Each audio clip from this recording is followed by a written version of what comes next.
जय जय रामकृष्ण हरी. तो कल्पनेमध्ये शक्ती आहे. तो तुम्ही असं ही विचार जोपर्यंत आपण करणार नाही ती गोष्ट अस्तित्वात यायला वेळ लागेल. आता जगामध्ये शेतकऱ्यांना जर या स्तरापासून उंच उठायचं असेल तर ऑर्गॅनिक शेती, ऑर्गॅनिक प्रोडक्शन हा याच्या पुढचा स्टेज आहे. आपण ते करू शकतो, सहजतेनं करू शकतो. हे करायची गरज नाही आहे.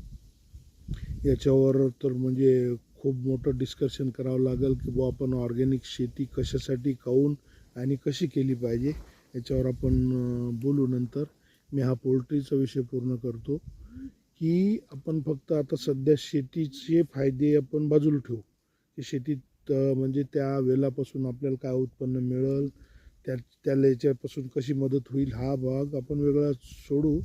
आपण फक्त पोल्ट्री फार्मिंगबद्दल डिस्कशन करू की आता आपल्या जमिनीमध्ये त्या कोंबड्यांना खाण्याजोगं जे आहे ते किती प्रमाणात आहे याच्यावर आपण त्याचा टाईम वेळ ठरणार आहे.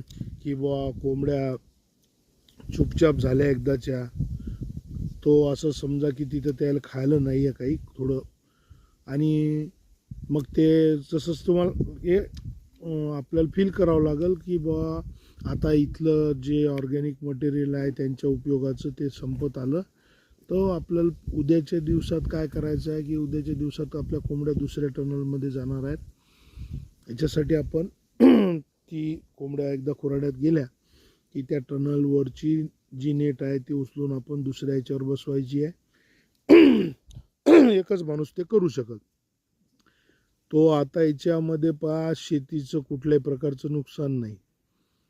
त्याच्यासोबत तुम्हाला जे अंड्याचं उत्पादन होऊन राहिलं तो याच्यासाठी जर तुम्ही तेच जी ड्रीप लाईन आहे म्हणजे ते सिस्टम पूर्ण कंप्लीट स्ट्रक्चर आहे, त्याच्यामध्ये कोंबड्यांना पाणी प्यायची व्यवस्था आतमध्येच केलेली आहे.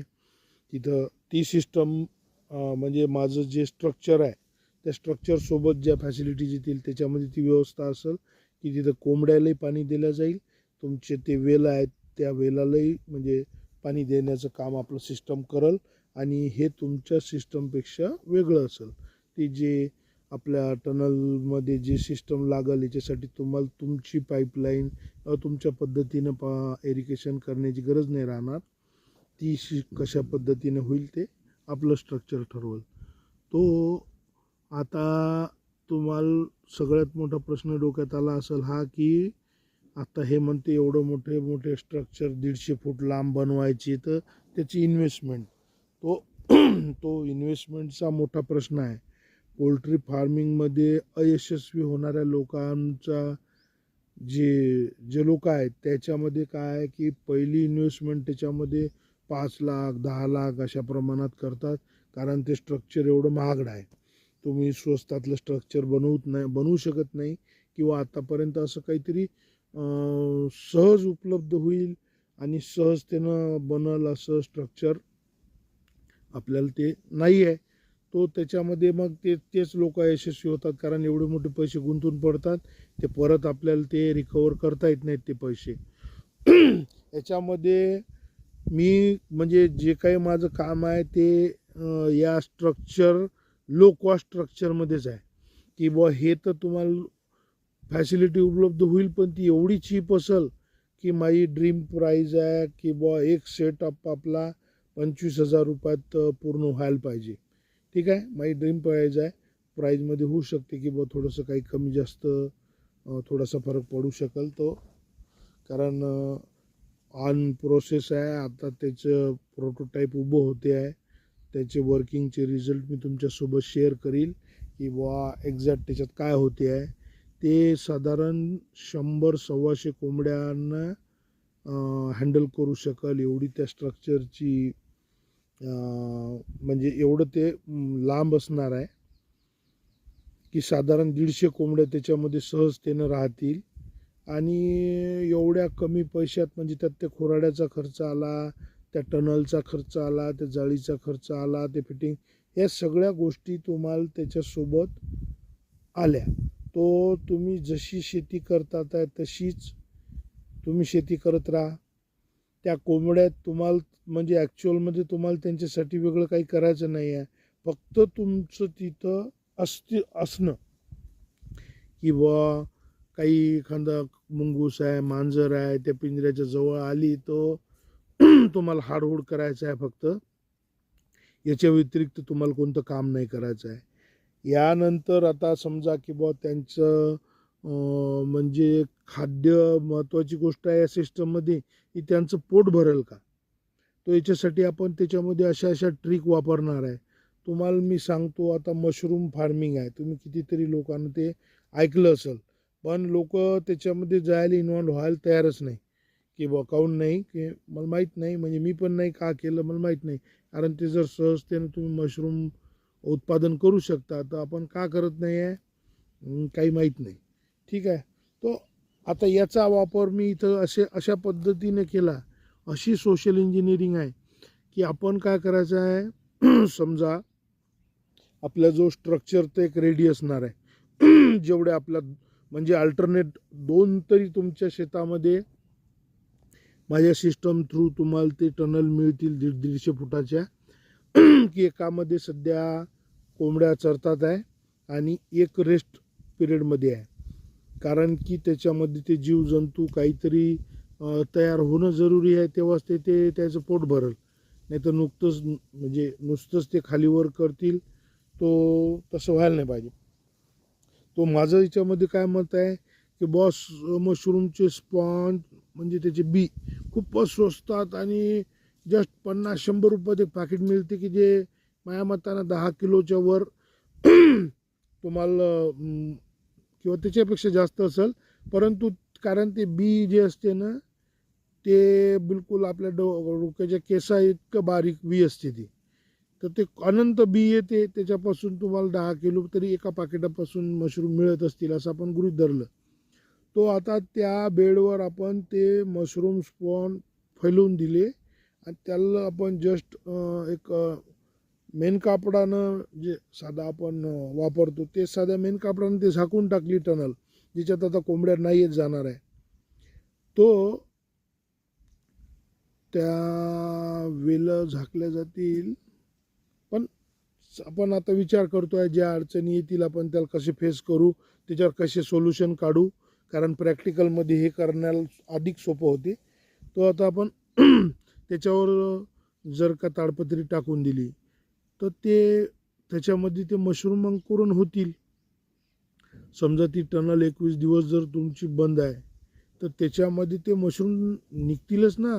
कारण खाली शेणखत आहे, त्याला ते ऑर्गॅनिक मॅटर पाहिजे असते निघायसाठी, तो ते निघतीलच ते मशरूम त्याच्यात. आणि होऊ शकते आपण ते मशरूमही विकू शकू किंवा मग मशरूम विकणं माझ्या डोक्यात नाही आहे. माझ्या डोक्यात काय आहे की बुवा 40-50 किलो ते मशरूम त्याच्यात निघलेले आहेत. ठीक आहे. त्याच्यामध्ये जर का आपण कोंबड्या सोडल्या तर आपल्या कोंबड्याच्या आहारामध्ये 50 किलो जे अन्न आलं ते आपण जनरेट केलं, की ज्याच्यासाठी फार काही मेहनत नाही केली, फक्त ते बी फेकून दिलं आणि त्याला झाकून टाकलं, तो त्याच्यामध्ये त्यांचं खाद्य पैदा झालं. आता जसं की आता हायड्रोपोनिक काय प्रकार आहे, त्याच्यामध्ये काय करतात 1 किलो बियापासून 10 किलो हिरवा चारा तयार करतात. ठीक आहे. तो बऱ्यापैकी पौष्टिक असते आणि ते प्रूव्ह आहे टेक्नॉलॉजी की बुवा हे योग्य आहे, म्हणजे प्रोटीन रिच आहे, सगळे अन्न घटक त्याच्यातून मिळतात आहे. तो आपण याचा वापर कसा केला असा नाही. आपण ते जे हायड्रोपोनिकचे ट्रेन ते न करता आता जस्ट तुम्ही विचार करा की बुवा 4 किलो जर आपण गहू घेतले तर 100 रुपयाचे गहू झाले. ठीक आहे. आता ते आपण रात्रभर भिजू घातले आणि भिजत घातल्याच्या नंतर त्याला 24 तासानंतर त्याला कोंब येणं सुरू होतील. तर ते कोंब यायच्या अवस्थेत येऊ दिले पूर्ण आणि नंतर ते तुमच्या बेडवर तुम्ही ते पखरून दिले, नुसते असे पखरून दिले बस जस्ट हातानं, जी टनल यूजमध्ये नाही आहे. आता ते आपोआपच 8-10 दिवसात ते अंकुर मोठे मोठे होतील. त्याच्यामध्ये आपण मका वापरू शकतो, त्याच्यामध्ये आपण गहू तो वापरू शकतो. तो 1 किलो गव्हात त्याला 10 किलो म्हणजे तुम्ही 40 किलो त्याच्यासाठी अन्न उत्पादन केलं. की जे काही फार मोठं त्याच्यामध्ये श्रम नाही झाले आणि तुमच्या कोंबड्याचं तर पोट भरलं ना त्याच्यामुळं, ते ऑर्गॅनिक पण आहे. तर असं दर्जेदार उत्पादन आपण आता होऊ शकते की बा, म्हणजे बरंच काही माझ्याजवळ खूप सारं मी त्याच्यावर संशोधन केलेलं आहे की माझ्यासारख्या की बा ज्यांच्या जो काही खूप सारं काही भांडवल उपलब्ध नाही आणि करायला ग्रामीण भागात आपल्याला काही करायला नाही, तो असा व्यवसाय कोणी श्रमिक लोक पण एका जागी येऊन करतील. कोणाच्या शेतात एक टनल एवढी जागा घेतली, एक टनल त्या शेतकऱ्याची सांभाळून दिली, बा तुम्ही एक काम करा, याचं एकाचं उत्पन्न म्हणजे त्याचं जे भाजीपाल्याचं उत्पादन तुम्ही त्याच्यासोबत शेअर केलं, काहीतरी तुम्ही देवाणघेवाण कशी तुमच्या पद्धतीने केली, तर तुम्हाला तशी जागा शेतकरी सहजतेने देतील. बा धुऱ्याच्या साईडनं बा एक लाईन जरी असली तर तुमचा बिझनेस ऑन झाला तुमच्या तेवढ्याशा जागेत. आणि इतक्या साऱ्या ज्या शेतकऱ्याच्या जागेत ते उभं झालं त्याला त्याच्यापासून काही ना काहीतरी एक एक्स्ट्रा उत्पन्नाचा सोर्स तयार झाला. तो याच्यामध्ये जशी इकोसिस्टम आपण अशी जर कंप्लीट डेव्हलप केली तर जगातले जे आज अतिसमाधानी अति आनंदी समुदाय जे आहेत ना, त्याच्यापैकी आपल्याला जर बनायचं असेल तर आपण असे बदल पटकन स्वीकारले पाहिजे. अरे हो ना, याच्यात काय अडचणी आहे, यासाठी कोणतं कारण येऊ शकल, याच्यापेक्षा कमी रिक्स आपण कशी करू. आता नाही ना, एवढी तर रिक्स उचला ना, काय होणार त्याच्यात. ते ठीक आहे, ते टनल फार काही म्हणजे तिथून खालून उकरून मुंगसं जातील वगैरे, आता ते मला ते कळलेलं आहे. अरे तर तुम्ही दिवसभर कशासाठी आहे तिथं, तुम्ही नुसते तर बसा, तुम्ही काही तर करा ना. ते कितीही म्हणजे म्हाताऱ्या महिला पण तेवढं करू शकतील ना, की अरे हाड हाड हाड हाड काहीतरी कल्ला झाला, एवढं केलं तर ते मांजर झालं, ते मुंगूस झालं त्याच्याजवळ आलेलं, तसं त्यांच्या ते हाती लागणार नाही. मुंगूस आत जा, पण ते खोदून जर आत जाईल तर ते जाऊ शकल. कारण मग तुम्ही खालची बाजू जी आहे ना, तिला मी एक ऑप्शन असं केलेलं आहे की बा ती जी जाळी आहे, ती जाळी जर आपण जमिनीच्या आतमध्ये दाबतो समजा, तर मग मुंगसा आत जायचा प्रश्न सॉल्व होते. तर एक नवीन प्रश्न तयार होते, ती जाळी सडून जाईल पहिले तर, म्हणजे ती ज्यावेळेस सडून जाईल ते लक्षात नाही आलं तर तिथून आपलं नुकसान व्हायची शक्यता आहे. आणि दुसरी गोष्ट, त्याचा तो खर्च वाढत जाईल. आपल्याला काय माहिती आहे, आपण खूप स्वस्तातलं स्ट्रक्चर घेतलेलं आहे, आपल्याला तिथं फिजिकली थोडंसं अपियर असणं जरुरी आहे बस. की बा कुठं सावलीत तुम्ही बसलेले आहे आणि बस तुमचं चालू, बाकी काय करायची नाही. पण याच्या बदल्यात ते कॉन्क्रीट करा आणि ते करा, ते करण्यात जे एक्सपेन्सेस आहेत त्याच्यात पडायची गरज नाही. दिवसा थोडंसं आपण लक्ष ठेवणे, रात्रीच्या त्या खुराड्यात गेल्याच्या नंतर तुम्ही घरी चालले जा, खुराड्याला कुलूप लावून द्या आणि तुम्ही घरी चालले जा. तर तो अशा पद्धतीनं आपल्याला हे करता येईल.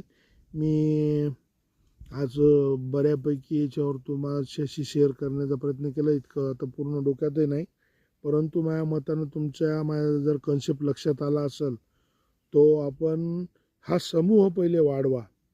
ठीक आहे, की बुवा माझ्यासाठी पण हे खूप मोलाची गोष्ट आहे की जेव्हा तुम्ही हे चीप कमी पैशात हे स्ट्रक्चर जेव्हा पाहाल तुम्ही ते घरी बनवू शकाल. विषय तो नाही, विषय हा आहे की तुम्ही ज्यावेळेस त्याची सुरुवात होईल की मग तुम्हाला ते सोपं वाटेल. अरे हो यार, हे तर आपण घरीच बनवून टाकतो, कसं करायची, काय फार काही कठीण नाही.